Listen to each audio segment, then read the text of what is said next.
Honorable Minister for Agriculture, Government of Karnataka, Shri Krishna Bairegaodaji, respected Director General, ICRISAT, Dr. William Dar, Mr. Sajjan Jindal, Srimati Parvati Krishna, Shri Kaushik Mukherjee, Dr. Wani, Dr. Krishnappa, distinguished guests, senior colleagues from the state government of Karnataka and ICRISAT, farmers who have been specially come to participate in this program, ladies and gentlemen.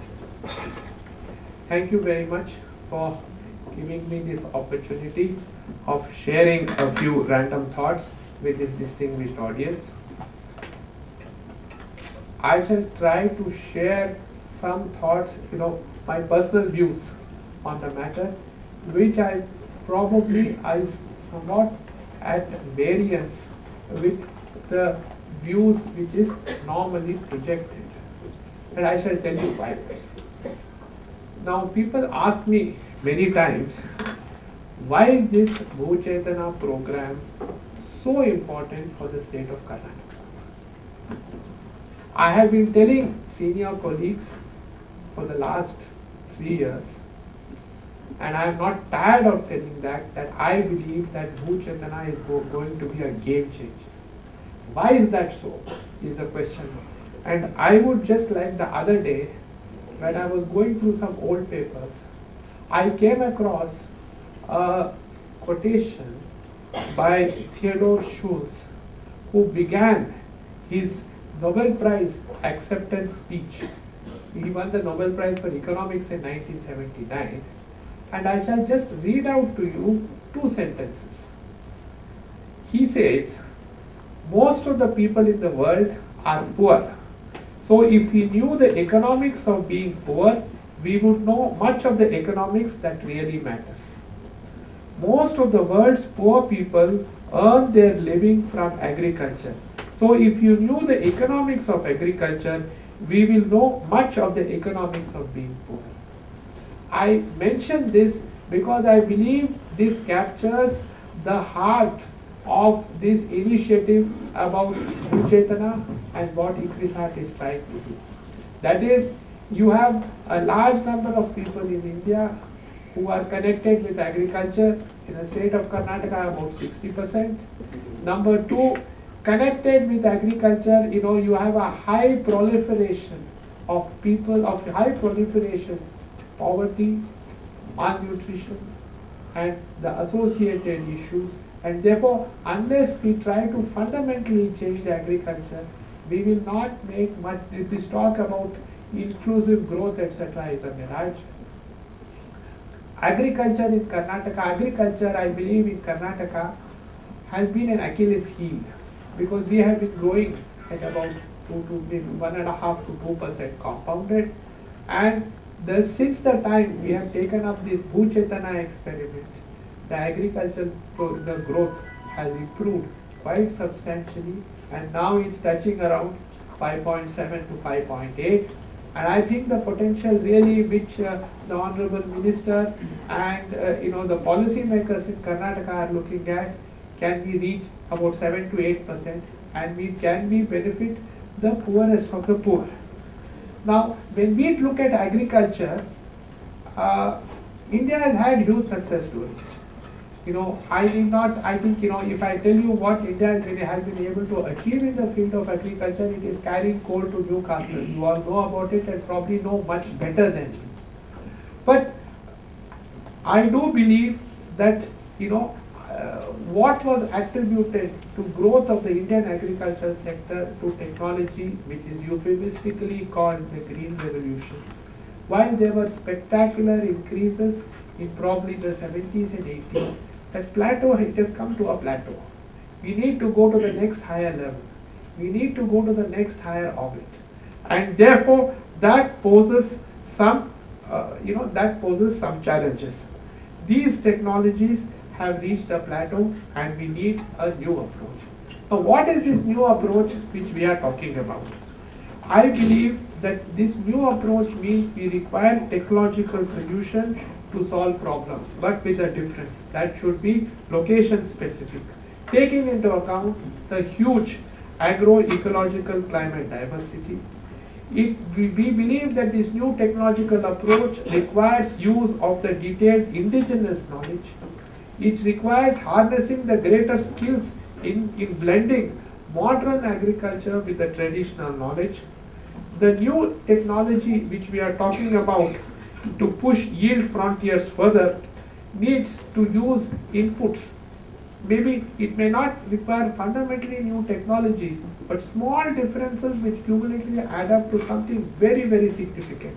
Namely, we need to use inputs more efficiently, higher value cropping patterns, then technology which requires both a strong research and extension system.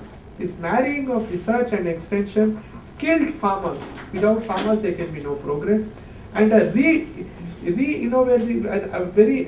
re-innovative process which is with greater vigor and interface where emphasis is on mutual exchange of information so that it's a win-win for all. I believe this approach has got profound implications on agricultural research. The reason why I am saying all this, I believe, is that Bhu Chetana really embodies this new approach. Bhu Chetana, we see why is it, Bhu Chetana, we have seen it is more site specific. There is a dialogue with farmers, and technology, each farmer, it is really precision farming with a different precision farming as applicable to the Indian context. Namely, what is applicable to a particular farmer, what is applicable to a particular farm. It has highlighted, opportunity of integration of indigenous knowledge, because in Bhu Chetana you are giving emphasis on integrated pest management, integrated disease management, and this sort of thing. Then it takes into account the socio-economic context. It takes into account, I think, fundamentally the need to reach the poor and the disadvantaged, who I believe have been somewhat passed over by the Green Revolution. When I say this, etc., because at the end of the day, agriculture is not merely registering 7 to 8% growth. It is not merely registering, breaking it up. It is something much more than feeding the poor, etc. Because at the end of the day, what you have in Karnataka, and I think this is true for all over the country, is because of fragmentation, you have a large number of people with 2 acres and 3 acres. And this 2 acre, 3 acre farmer, can he or she be able to earn their livelihood and live a life of dignity, if not comfort? And can they earn a net income of about 10,000 rupees an acre? So that if you have got 2 crops, a 2 acre person has a profit around 40,000. Can we marry livestock systems, etc.? Can we ensure that farming is again, for a 2 acre or a 3 acre farmer, it is again profitable, this migration to urban areas, stops? I think that is the real challenge, and I think that is what this ICRISAT project, this Bhu Chetana project really seeks to achieve. It is an interaction, it involves interaction with the local farmers. You prepare farm plans in discussion with them. You talk about seed treatment. You talk about, best cultivars, the newer varieties cultivars. You talk about integrated pest management. You talk about integrated disease management, that is blending of traditional technologies with modern knowledge. And when I say modern knowledge, it is really the frontier of science, what science can make available to mankind today. I believe ICRISAT really exemplifies the best that modern science can offer in the field of agriculture. Then you make small issues, avoiding monocropping, then the role of farm facilitators and redefining the problems of extension. Why I say this is, I remember 25 years back when this TNB system was being implemented in the Department of Agriculture. And my experience in the TNB system was no gram sevak, could answer the farmers, and no subject matter specialist could answer the gram sevaks, and no university researcher could answer the subject matter specialists. So at the end of the day, if we were not able to address the problem of farmers, it begs the question why at all we should have this extension system. And I think for the first time in 25 years that ICRISAT has come up with an integrated approach which seeks to marry the frontiers of scientific knowledge in the world with the traditional knowledge which is available in the country, which seeks to look at the farmer as the final destination. Can we have a system whereby a farmer can get 10,000 rupees an acre? Can he go in for double cropping?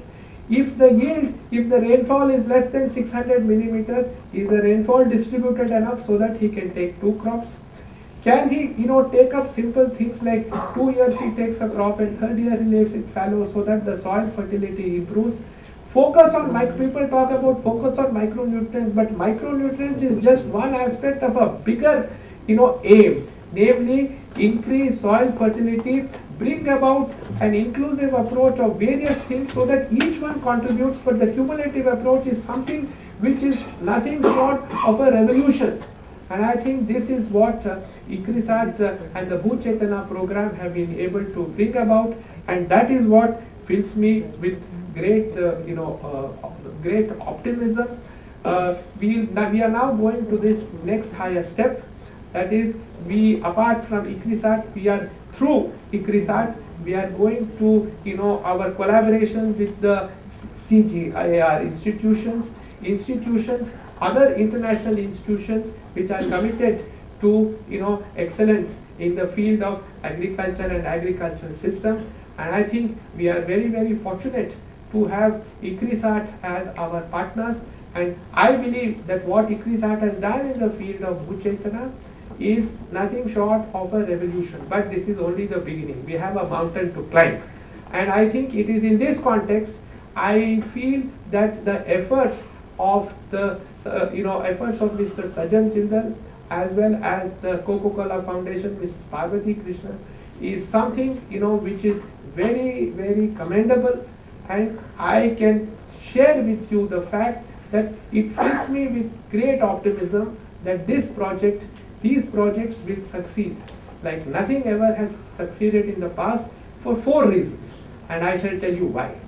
The first reason is, I think the government of Karnataka is privileged to partner with ICRISAT, and I would like to take this opportunity to congratulate Dr. William Dar, the Director General, and his very distinguished team. I have not had the opportunity of interacting with many of the ICRISAT researchers, but I have had the good fortune of interacting with Dr. Vani and Dr. Krishnappa, and I think both Dr. Dar, Dr. Vani and Dr. Krishnappa, I think they bring about, they exemplify this new approach. It is